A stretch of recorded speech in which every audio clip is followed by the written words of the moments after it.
Injection দেখে যে মেয়েটা একদিন জমের থেকেও বেশি ভয় পেত, সেই মেয়েটাকে আজকে গাদার গাদা ইঞ্জেকশনের পর ইঞ্জেকশন নিতে হচ্ছে যা পুরো শরীরটাকে কিছুক্ষণের জন্য অবশ করে রেখে দিচ্ছে। এবং বলতে পারো যে পুরো আধ ঘন্টা 1 ঘন্টার মতো আমি হাত পা নাড়া প্রায় আমার বন্ধ হয়ে যায়। নিজের শরীরকে আর নিজেই দেখতে ইচ্ছে করে না। হঠাৎ করে আমার পুরো শরীরে কি থেকে কি হয়ে গেছে সবটাই তোমাদের বলবো। আসলে আমার এই ছোট্ট ছেলেটার ওপর এখন বড্ড মায়া হয়। মাত্র এত ছোট ছেলেকে বাড়িতে রেখেই আমাকে সব জায়গায় ছুটতে হচ্ছে।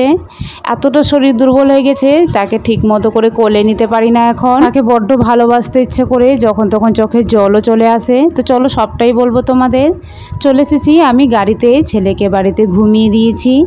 আজ কিন্তু ইন্টারভিউ দেওয়ার কোনো ইচ্ছে নেই, কারণ আমার মনটা প্রচুর ভাঙা, পুরো শরীরটা একদম দুর্বল হয়ে গেছে। দেখতে পাচ্ছ আমি শারীরিক দিক থেকে প্রচুরটা কিন্তু একদম মনে হচ্ছে ক্লান্ত হয়ে পড়েছি।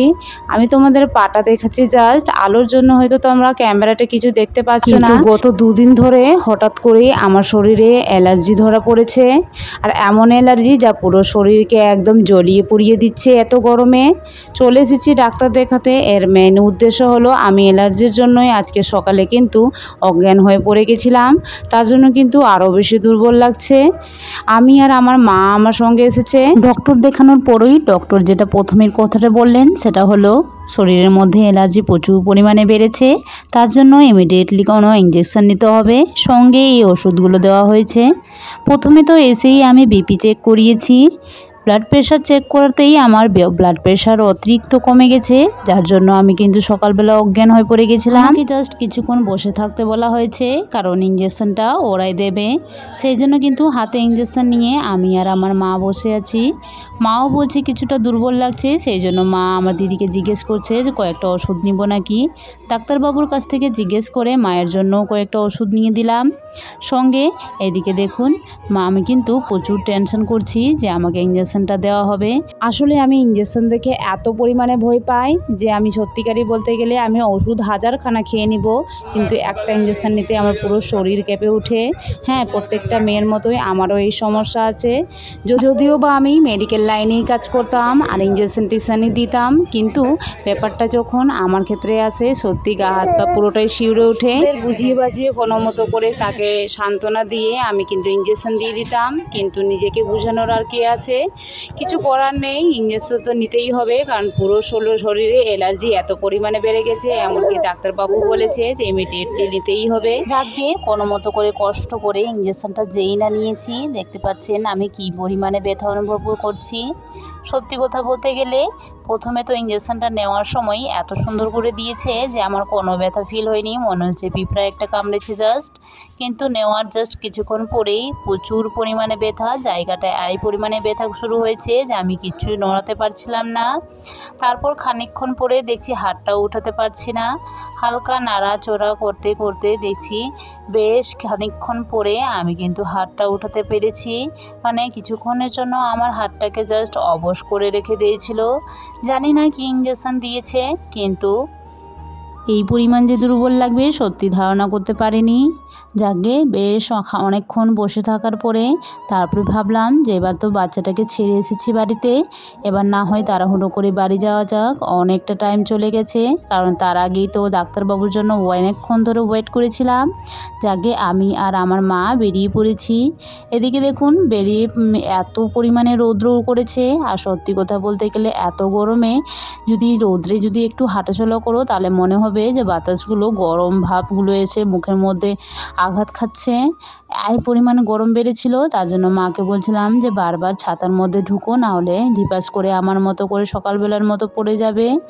যাকে চলে এসেছি এদিকে বাবুর জন্য খাবার কিনতে, মানে বাবু যে নেস্টাম খায় সেটা কিন্তু ফ্রুট বা রাইসের। বাবু যেহেতু 8 মাস বয়স হয়েছে, চেষ্টা করছিলাম ফ্রুটের নেস্টাম নেওয়ার জন্য, কিন্তু বাবু যেহেতু মুখের মধ্যে কিছু পড়লে খায় না, সেই জন্য কিন্তু রাইসের নেস্টামটাই নিয়ে বাড়ি ফিরছি। তারপর আরও কয়েকটা জিনিস নিয়ে ঝটপট করে গাড়িতে উঠে পড়েছি, কারণ এত গরমে বাইরে প্রচুর গরম লাগছে, আর নিজের শরীরে যে অ্যালার্জি হয়েছে তার জন্য কিন্তু পুরো গা কুটকুট করে আছে, মানে হালকা হালকা করে আমার কিন্তু জ্বলতেও শুরু হয়ে গেছে। ইঞ্জেকশন দিয়েও তেমন কোনো রিলিফ পাচ্ছিলাম না।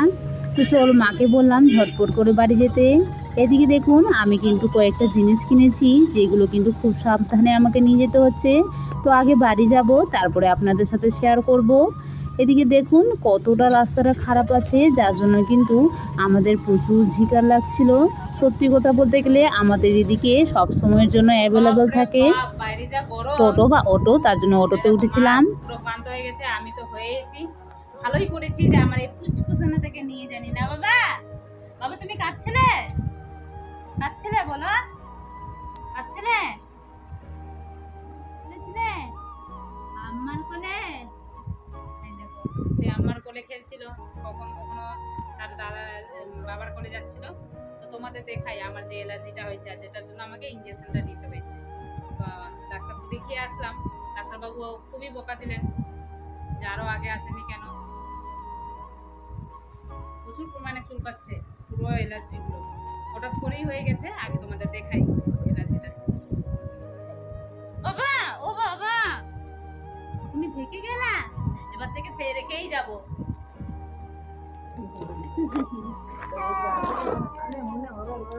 চলে ভাবছাই যেত। আর বাবাটাকে স্নানও করিয়ে দিয়েছে ওর আম্মা। বাবা দিয়েছো, পড়াই দিয়েছে, দিয়েছো। হ্যাঁ এখন খেয়ে নিবা। হ্যাঁ ভাত খেলা বিস্কিট। আ আ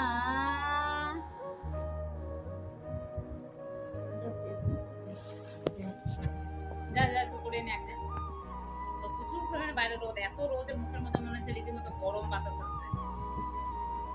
দেখতেই পাচ্ছ কতটা কালো হয়ে গেছি একদম। এসে মুখটা প্রথমে ধুলাম, একটু পরে স্নান করবো। এসে পরে স্নান করতে যাবো না, বাবুটাকে খাইয়ে দিই। চলো চলো বাবা, করে ওকে একটু খাইয়ে দিই। না না, এই ভাতটাকে আগে একটু খাওয়াতে হবে।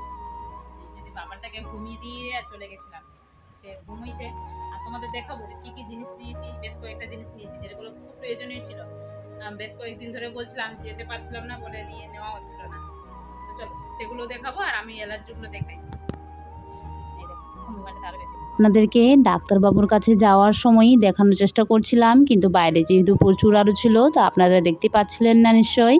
তার জন্য কিন্তু বাড়িতে এসে আমি চেষ্টা করছিলাম আপনাদেরকে দেখানোর জন্য। দেখতেই পাচ্ছেন পুরো গায়ে, হাতে, পায়ে, এমনকি আমার ব্যাক সাইডে মানে পিঠে, সব জায়গায় এই পরিমাণে অ্যালার্জি বেরোবে আমি সত্যি করে কিন্তু ধারণা করতে পারিনি। আমার জীবনে কোনোদিনও কোনো অ্যালার্জি কোনো সমস্যা ছিল না। বলতে গেলে তোমরা দেখতেই পেলে। আর এটা বিশেষ করে পাটাতে বেশি হয়েছে আর ব্যাক সাইডে বেশি হয়েছে। তো আমি বেশি ভয় পাচ্ছি যে এটা নিয়ে আমার বাবানের না কিছু হয়ে যায়। আর কি থেকে হয়েছে সেটা বুঝতে পারছি না। আসলে মোমো চুরি পুরো যেদিন ছিল সেদিনই কিন্তু একটু মিষ্টি খেয়েছিলাম। এবার মিষ্টি খেয়ে হলো না কি খেয়ে হলো সেটা বুঝতে পারছি না। সারা মিষ্টি খেয়েছিলাম। কয়েকটা ওষুধ দিয়েছে ডাক্তারবাবু, সেগুলো খাই। সঙ্গে তো ইঞ্জেকশন নিলাম, তোমরা তো দেখতেই পেলে। বাচ্চাটাকে খাইয়ে দিই, এসে তোমার ও বাবা, ও বাবা অনেকক্ষণ ধরে দেখিনি। এখন করবে না, ওই যে এখানে বাবা। ও বাবা, তোমায় আজকে প্রথম ছেড়ে গেছিলাম, প্রথম তোমায় দেখে গেছিলাম বাড়িতে। তাতে আবার 10টা থেকে পুরো 1টা অবধি, মানে বাজে বলতে এখন 1:45 এই টাইমে এসেছি। মানে ভাবতে পারছো কত খরচা থেকেছে। প্রচুর ধৈর্য তোমার, প্রচুর।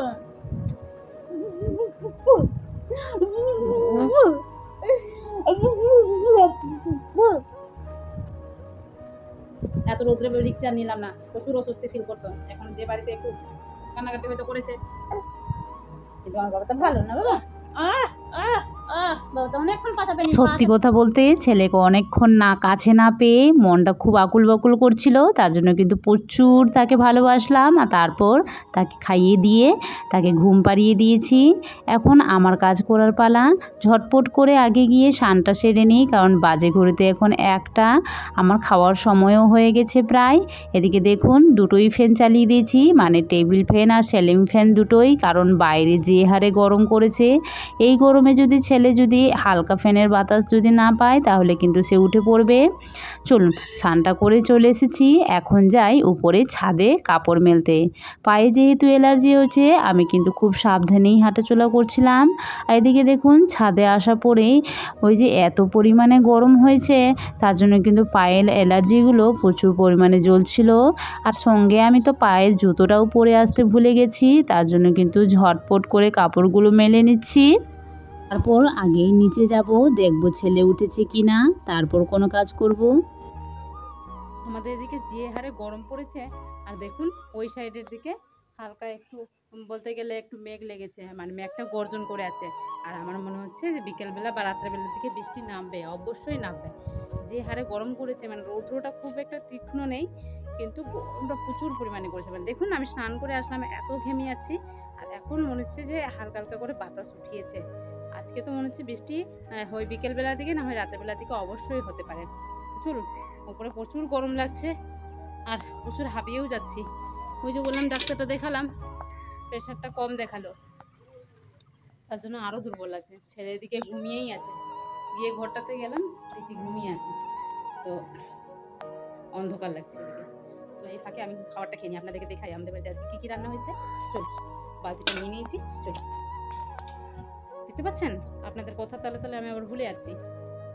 উফ, বর্মশাইয়ের প্যান্টটা, সে আবার স্নান করবে এখন এসে, দোকান থেকে এসে আবার যদি স্নান করে, আর যদি কাপড় সামনে দিকে না দেখতে প্রচুর পরিমাণে রেগে যাবে। নিয়ে নিয়েছি সঙ্গে। নিচে এসে কী যে আরাম লাগছে, সত্যি কথা বলতে গেলে নিচে যেহেতু মার্বেল আছে, জায়গাটা প্রচুর আরামদায়ক মনে হয়। আমার বড়মশাইয়ের কাপড়টা এখানে সামনের দিকে রেখে দিয়েছি সিঁড়ির রেলিংয়ে, কারণ বড়মশাই এসে যদি চোখে দেখতে পায় তাহলে তার খুঁজতে আর হবে না। এদিকে দেখুন মাও কিন্তু ঘুমিয়ে পড়েছে, আর আমার ছেলে কিন্তু ঘুমিয়েই আছে, যেহেতু ফ্যানের হালকা ঠান্ডা বাতাস পেয়েছে সেই আরামে কিন্তু ঘুমোচ্ছে। যাকে তাকে হালকা একটু দুলিয়ে দিচ্ছি। এদিকে ফ্যান কিন্তু পুরো গোঁ গোঁ হয়ে চলছে। চলুন আগে আপনাদের দেখাই যে আজকে আমাদের বাড়িতে রান্নাবান্না কি হয়েছে। চলে আসলাম রান্নাঘরে এসেই দেখছি এদিকে রান্না হয়েছে আলু আর করলা সেদ্ধ, সঙ্গে ডাল, সঙ্গে মেশানো তরকারি, মানে ডাঁটা, ঢেঁড়স, আলু সব কিছু দিয়ে। এদিকে হয়েছে মোচার তরকারি। মোচার তরকারি কার কার খেতে ভালো লাগে আমাকে অবশ্যই জানিয়ে দিবেন, কারণ আমার কিন্তু প্রচুর ভালো লাগে, আমার ফেভারিট। সব কিছু নিয়ে পড়েছি। ছেলে যেহেতু ঘুমিয়ে আছে তার জন্য কিন্তু ঝটপট করে খাওয়ারটা আগে সেরে নেব, না হলে সে উঠে পড়লেই আমাকে কিন্তু তাকে নিয়ে ব্যস্ত থাকতে হবে। এদিকে দেখুন খাওয়া সারতে না সারতে ছেলে কিন্তু উঠে পড়েছে, সে বড় বড় চোখ করে চারদিকে তাকাচ্ছে। এদিকে মাকেও খাবার দিয়ে দিয়েছি সঙ্গে, ওদিকে শ্বশুরমশাইও খাচ্ছে, আর ছেলে কিন্তু পুরো মায়ের পাতের দিকে তাকাচ্ছে। যদিও বা ছেলে খাবার তো খেয়েছে তার আম্মার কাছে, কিন্তু সে ভাত দেখলে একটু আকুল বাকুল করে, তার জন্য কিন্তু মা চেষ্টা করছে তাকে যাতে দোলনাতে হালকা হালকা করে খাওয়াতে পারে। এদিকে দেখুন চলুন আপনাদের সাথে শেয়ার করব যে জিনিসগুলো আমি নিয়ে এসেছি। এইদিকে বোতলটা দেখাচ্ছি আপনাদের, কি সুন্দর ডিজাইনটা, কালারটা। এই বোতলের প্রাইস কত আপনাদের বললে পরে আপনারা অবাক হয়ে যাবেন। এত কম দামে যে আমি পাবো সত্যিকারই ভাবতে পারিনি। এই বোতলের প্রাইসটা প্রায় 30 টাকার মতো নিয়েছে। সঙ্গে একটা বাসন মাজার খোসা নিয়েছি, একটা কাপড় কাচার ব্রাশ নিয়েছি, সঙ্গে একটা হাতা নিয়েছি বাসন মাজার আরেকটা খোসা, নরম খোসাগুলো। তারপর নিয়েছি এই কাপখানা। এই কাপগুলোর রেঞ্জ কত হতে পারে আপনাদের এখন বলবো না, দেখি আপনারা কারা কারা সঠিক বলতে পারেন। যারা যারা ভিডিওটা দেখেছেন তারা হয়তো সঠিক বলতেই পারবেন, আপনাদের ধারণা তো করতেই পারবেন। মানে বলি যে 100 টাকার কমই হবে, তারপরে ধারণা করুন আপনারা, দেখি কারা কে কে সঠিক বলতে পারে। যাকে সব কিছু সেরে নিয়ে চলে এসেছি উপরে এসে দেখছি যে ওয়েদারটা এত সুন্দর করেছে, সত্যিকারই বলতে গেলে আমি ভাবতে পারিনি যে সকালে যে হারে গরম করেছিল, আর উপরে তো ছাদে থাকাই যাচ্ছিল না, কিন্তু বিকেলবেলায় হতে না হতেই এত সুন্দর ওয়েদার করবে ভাবাই যায় না। পরে চলে এসেছি স্ট্যান্ডম্যান সব কিছু নিয়ে, কারণ সঙ্গে রিলসও বানাবো কয়েকটা। আর এদিকে বাবুকেও নিয়ে চলে এসেছি, যেহেতু বাবু ঘুম থেকে উঠেছে এখন তো সে কোনো মতেই ঘুমোবে না, তার জন্য মা, আমি, এদিকে মুন, বাবু সবাইকে নিয়ে চলে এসেছি। চারদিকের ওয়েদারটা দেখুন, জাস্ট ওয়াও লাগছে, কারণ চারদিকে ঠান্ডা বাতাস বইছে, আর উপরে থাকতেও বেশ ভালো লাগছে। পুরো জামাটা উঠিয়ে দিয়েছে দিদি তোর।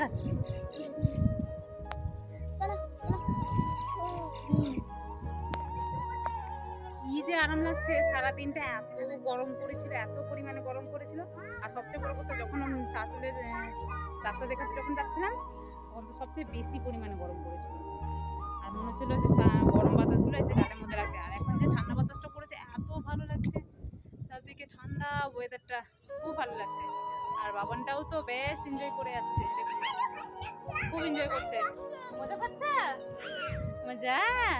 ওই জন্য ওকে মৌসুমি খাইয়ে দিয়েছি আর সঙ্গে আবার ওকে নিয়ে চলে এসেছি একটু, যাতে উপরে বাতাসে থাকবো, বেশিক্ষণ রাখবো না, ওর আবার ঠান্ডা থেকে যাবে। চলো একটু আমরা এখানে এনজয় করি, কেউ কয়েকটা রিলসও বানিয়ে নিই। চলে আসলাম সন্ধ্যাবেলা আপনাদের কাছে, এখন বাজে ঘড়িতে 7:30। তো আজকে যেহেতু ওয়েদারটা হালকা একটা মানে ঝিরিঝিরি বৃষ্টি পড়েছে, খুব একটা বৃষ্টি পড়েনি আমাদের এইদিকে, তো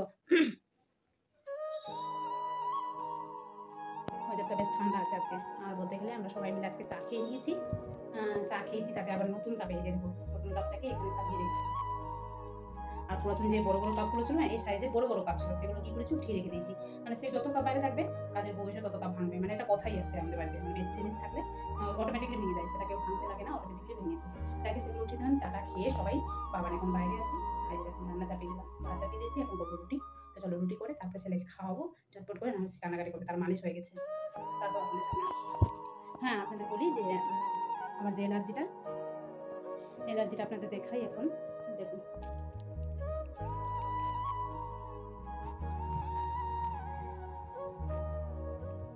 মানে দুটো পায়েই দুটো হাতেই এমনি আছে, কিন্তু এখন বলতে গেলে ইঞ্জেকশনটা যে নিয়েছিলাম তার জন্য কিন্তু মানে যে শুনশুনি ব্যাপারটা থাকে, সবসময় হাত যায়, হাত চুলকায়, সেই ব্যাপারটা নেই। কানের ডোগাও যেটা হয়েছে সে একই ব্যাপার, মানে ইঞ্জেকশনটা নেওয়ার পর থেকে এখন শুনশুনিটা কমেছে, মানে হালকা চুলকানিটা কম হচ্ছে, কিন্তু ওই লাল লাল ভাবটা বেড়ে গেছে। তো দেখি কালকে কী অবস্থা হচ্ছে, আগে রান্নাটা করিনি, তারপর আপনাদের সঙ্গে সমস্ত গল্প করবো। এখন জন্য টাটা, ভিডিওটা দেখতে থাকুন, আসি একটু পরে। তো আপনার সামনে অনেকক্ষণ পরে আসলাম, বলেইছিলাম যে একটু লেট হবে আসতে। তো কি বলুন তো, আমার রান্নাবান্নাও কমপ্লিট হয়ে গেছে, সঙ্গে আবার ছেলেকেও খাইয়ে দিয়েছি। মানে ছেলের একটা নিয়ম আছে, সে যদি 8টার আগে বা 8টা সোয়া 8টার মধ্যে যদি খাবার না খেয়ে থাকে, তাহলে কিন্তু সেদিন সে প্রচুর কান্নাকাটি করবে এবং সে কোনো মতেই ঘুমোতে মানে না খেতে চাইবে না, ঠিক মতো করে ঘুমোতে চাইবে। তো তার জন্য চেষ্টা করি যে ওকে সেই টাইমের মধ্যেই সবকিছু করে নেওয়ার জন্য, যাকে ওর মতো করে হয়ে পড়েছে। এখন বাজে গেছে 8:30, সে কিন্তু রীতিমতো 9টা পর্যন্ত একটু খেলা করবে আমার সাথে, এই যে দেখো একটু খেলা করবে, একটু বলে উঠবে, এরকম করে করতে করতে 9টার সময় ঘুমিয়ে পড়বে, 9টা 9:30 ঘুমিয়ে পড়ে যাকে। চলুন আজকের ব্লগটা এখান থেকেই। আজকে তো আপনাদেরকে বললামই যে যাদের মানে সরি অ্যালার্জির জন্য পুরো গা হাত পায়ে প্রচুর পরিমাণে ব্যথা আছে। তো ঠাকুর করে যেন এমনি কার না হয়, আর কি থেকে হয়েছে সেটা আমি নিজেও বুঝতে পারছি না, ডাক্তারবাবুও বুঝে উঠতে পারছেন না। যাকে কোন ইঞ্জেকশনটা নেওয়ার পরে যে এতটা একটু রিলিফ পেয়েছি, এটা অনেক ভালো লাগছে। কারণ কালকে যে হারে আমি কষ্ট করেছি, মানে সত্যিকারে বলতে গেলে আমি জীবনে এত বড় কষ্ট করিনি, মানে প্রেগনেন্সি হতেও এত বড় কষ্টটা হয়নি। কারণ কি হচ্ছে যে আমি সারা রাত্রি ধরে সেগুলো শুনশুন একটু করছিল, ফুটফুটা ছিল আমার পুরো শরীরের মধ্যে, তার জন্য পুরো সারা রাতে ঢুকে গেছি, তার জন্য প্রচুর অবস্থা খারাপ হয়েছে। চলুন আজকের জন্য ব্লগটা এখান পর্যন্তই, দেখা হবে কালকে নতুন ব্লগে। আজকের জন্য টাটা, সবাই ভালো থাকবেন, সুস্থ থাকবেন। আর ছেলে একবার দেখে নিন ব্লগ শেষের আগে সে প্রতিদিন রাতেরবেলা কি করে, আমার যে নাইটির ফিতাটা আছে সেটাকে মুখের মধ্যে দেবেন।